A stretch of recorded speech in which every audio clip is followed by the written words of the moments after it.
Early August, season ending? No, you can still sow a lot of great vegetables at this time. And here is a selection of 7, which I've experimented with a lot over the years. The 7 vegetables are turnip, which excels in the autumn. There's less pests around for it, and it's not going to go to flower. You've got a long time to take your harvest. Spinach is a real winner at this time. August is actually the best time to sow spinach. Rocket, as in salad rocket, not wild rocket.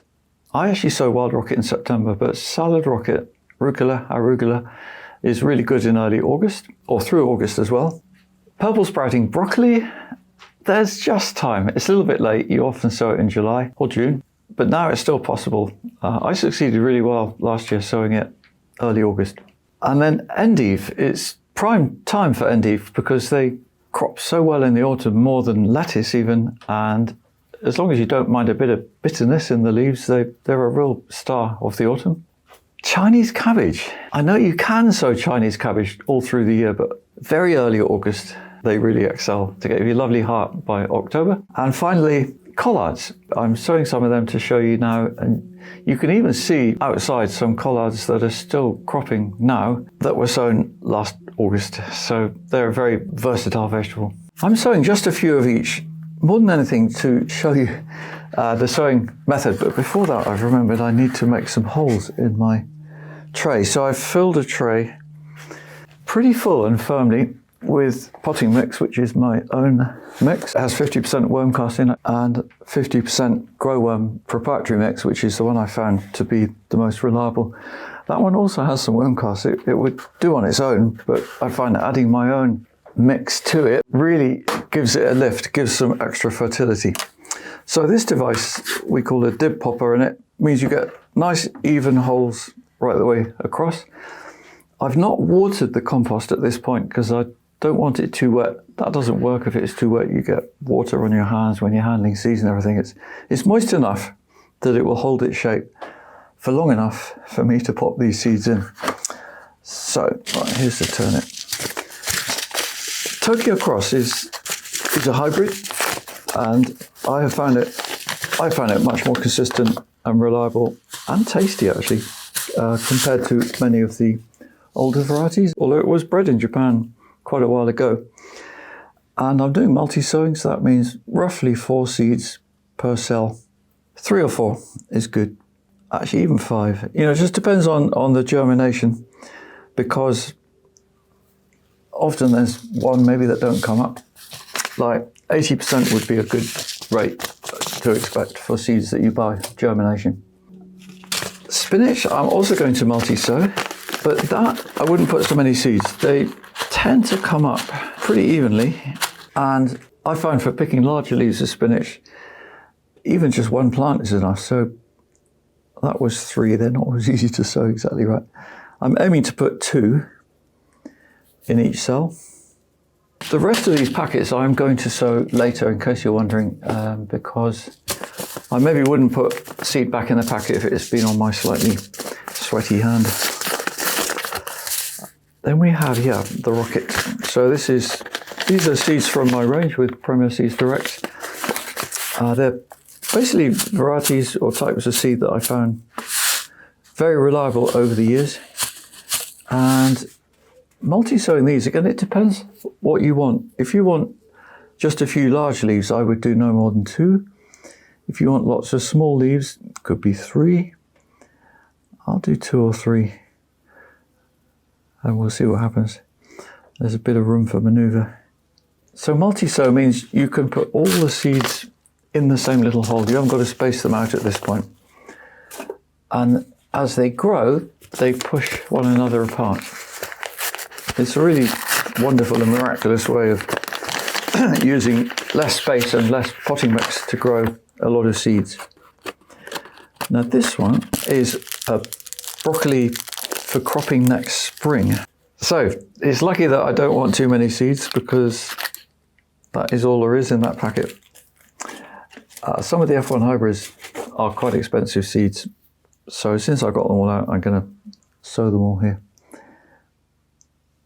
Oh damn, I put it in the previous one. That's going to be interesting. we're going to have broccoli with rocket. I can work that one out, I reckon. Now we are going on to endive.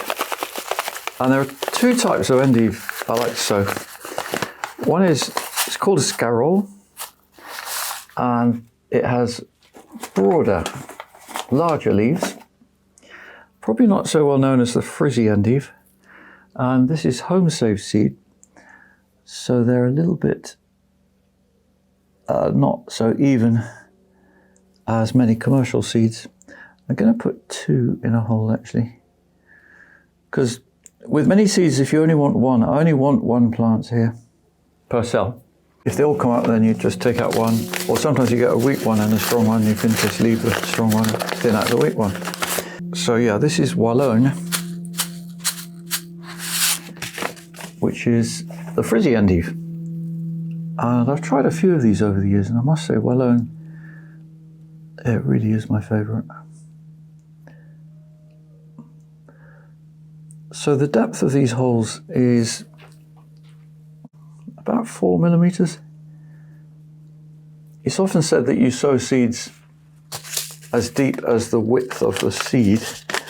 That's almost impossible because many seeds are very narrow.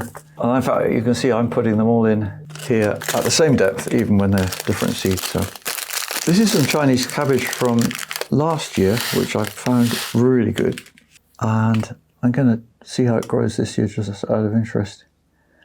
So again, 2 seeds per cell. Often we would grow these in a tray for pricking out, and I'll show you that in a minute.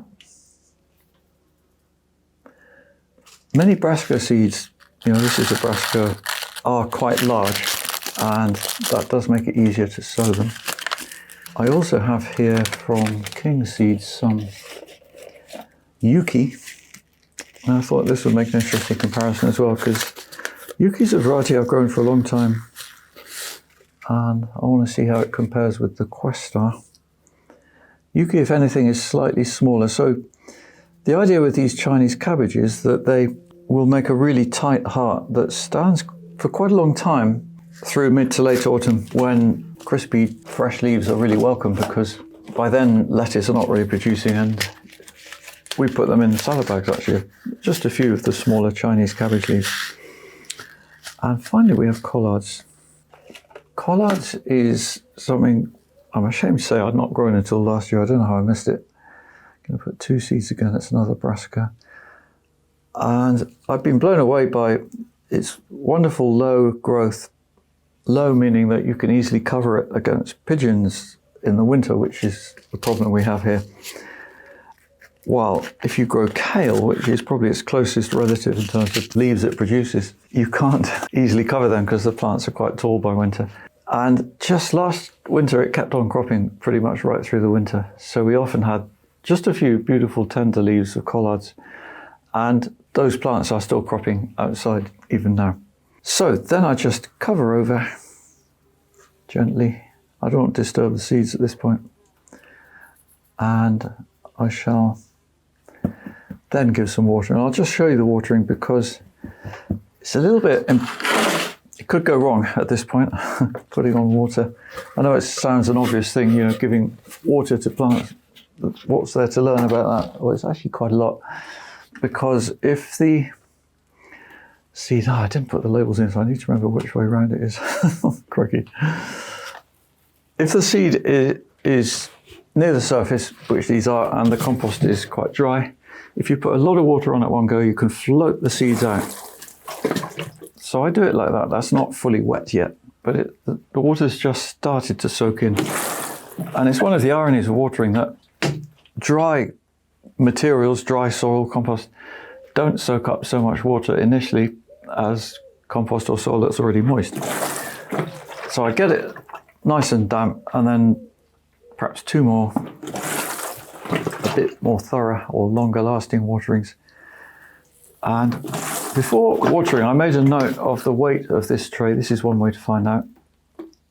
Actually, it's still not as heavy as I know they are when they're fully moist. So that's still not fully moist. I do like to get these trays fully moist at this point, because then you kind of know where you are going forwards.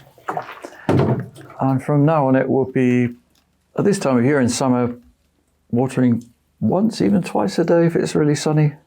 In our climate normally, yeah, that's feeling good and heavy now.